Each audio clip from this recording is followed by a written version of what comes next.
Hello, c'est Arnaud de DSI Dormir sans insomnie. Dans cette nouvelle vidéo, aujourd'hui, nous allons voir comment votre sommeil agit sur vos émotions.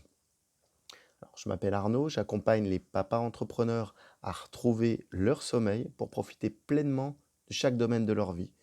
Mais le sommeil, là, que nous allons voir, il agit sur les émotions de tout le monde et pas que des entrepreneurs et pas également ni que des papas entrepreneurs. Alors, déjà, est-ce que selon vous, le manque de sommeil, en fait, peut être responsable de tous les effets dépressifs et les autres sentiments de solitude. Selon vous, tout d'abord. Est-ce que vous en avez déjà entendu parler? Vous avez une connivence entre ou pas? Eh bien oui, oui, c'est pour ça également que je fais cette vidéo. Et je viens de lire un article dans le magazine, alors c'est un magazine encore une fois américain qui s'appelle Sleep Review. Et automatiquement, il y a une vraie connexion entre le sommeil et l'état spirituel, même l'état un peu dépressif, j'ai envie de dire, mais également au niveau solitude. Pourquoi? Parce que quand vous dormez moins, vous êtes plus intérieur, plus renfermé, et il a été prouvé donc par les études dans ce magazine, les previews, au mois d'avril, vous pourrez également les consulter, au mois d'avril 2019. Donc, les personnes qui dorment moins ont un sentiment de renfermement, de solitude, mais également dialoguent moins, donc ont moins envie de dialoguer, d'échanger, donc automatiquement se referment davantage et automatiquement sont dans un système dépressif. Et automatiquement, quand vous êtes dans un état dépressif, les gens n'ont pas envie de venir vers vous, ou en tout cas, s'ils viennent vers vous, ils ne sont pas enclins à avoir une vraie discussion, à rester, à échanger, puisque vous êtes dans un état complètement négatif. Alors, automatiquement, cet état négatif, ça va avoir un réel impact sur même votre cercle social, automatiquement. Et ça va se répandre un petit peu même comme un virus, j'ai envie de dire. Parce que les gens que vous ne connaissez pas même, avec qui vous pouvez interagir, vont vous voir ou voir ces personnes donc qui ont ce sentiment négatif, ce sentiment déprimé, mais également ce sentiment de solitaire, et ne vont pas être enclins à aller vers eux. Et automatiquement, il va y avoir un sentiment non pas d'attraction, mais de repousser ces personnes.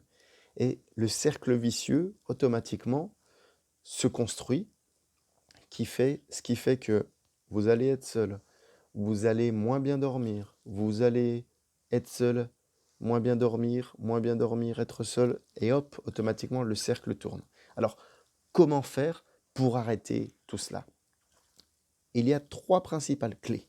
La première, c'est connaître votre heure de coucher et votre heure de réveil, mais même connaître votre nombre d'heures dont vous avez besoin pour avoir un vrai sommeil qualitatif. Je ne parle pas quantitatif, puisque peut-être vous faites partie des gens qui peuvent dormir 6 heures ou même 5h30 et ne pas avoir besoin de beaucoup de sommeil. Mais il faut que le sommeil reste qualitatif, parce que si vous dormez peu et mal, automatiquement, vous n'allez pas être reposé. Donc la première des choses, c'est connaître son heure de lever, son heure de coucher, également son cycle. La deuxième chose, c'est avoir une régularité. Il faut que vous soyez constant. Alors oui, on n'est pas des machines, mais en fait, votre cerveau va s'habituer autant à la routine du soir que vous allez lui imposer. Je ne sais pas si vous vous souvenez, mais lorsque nous sommes enfants, souvent nos parents nous disent: lave-toi les dents, mets ton pyjama. Mais mine de rien, c'est un début de routine. Et en fait, il faut inculquer à son corps toute une routine, des choses à faire et à ne pas faire. Nous allons voir juste ensuite également, mais toute une routine pour que votre cerveau, votre corps apprennent à déconnecter et puissent automatiquement se préparer à dormir. La troisième chose, qui va être un combo de plusieurs, c'est donc le nombre d'heures de sommeil, on en parlait, mais une hygiène de vie. Une hygiène de vie, alors, sur plusieurs choses. Tout ce qui est écran, mais ça tout le monde le sait, mais tout ce qui est réflexion. Alors réflexion, vous pouvez poser les choses à plat. Moi, lors de mes accompagnements, je parle de deux types d'écrits. il y a un journal de gratitude et un journal d'inquiétude, mais également, il y a dans une hygiène de vie d'autres choses auxquelles il faut faire attention, que ça soit des choses comme la caféine. Alors la caféine, pas forcément que le café ou le thé. Vous avez de la caféine dans le chocolat, vous avez de la caféine dans certaines boissons gazeuses, vous pouvez avoir de la caféine, de la taurine dans différentes boissons ou aliments. Donc ça, il faut bien comprendre une chose, c'est qu'en début d'après-midi, il faut stopper tout ce qui est la caféine. Si vous ne savez pas dans les aliments que vous en consommez s'il y en a ou pas, n'hésitez pas à vous renseigner soit sur Internet ou tout simplement à regarder en fait sur les ingrédients, sur les emballages. Parfois, vous avez des notifications ou des renseignements. Également, la consommation de boissons alcoolisées, au maximum 3 heures avant de se coucher. Pas plus tard, sinon l'alcool va vous endormir temporairement au début de votre cycle de sommeil, mais il empêche d'atteindre le sommeil profond. Donc ça va être néfaste. La caféine, l'alcool, le sport qui est très bénéfique, on en parlait dans des vidéos précédemment, mais attention, le sport, 4 heures maximum avant de se coucher. Sinon, votre température du corps va être trop haute et vous n'allez pas pouvoir trouver le sommeil, puisque vous avez des variations de température. Durant les phases de sommeil, et le sommeil baisse un peu, votre corps baisse un peu de température pendant le sommeil. Et enfin, une chose importante dont on ne prend pas assez conscience, c'est prendre de la lumière, qui plus est du sommeil. On en a parlé également dans une précédente vidéo. Essayez au maximum de capter dans vos yeux, puisque vous avez automatiquement besoin de soleil pour créer la mélatonine. En fait, ça va être un facteur, comment dire, pas de développement, mais un synchroniseur qui va vous permettre de bien fabriquer de la mélatonine le soir, mais également d'activer le cortisol le jour.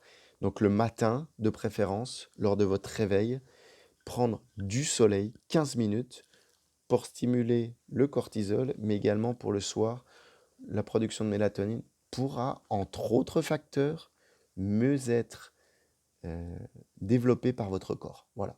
En tout cas, n'hésitez pas si vous avez d'autres questions ou des commentaires, voire des renseignements.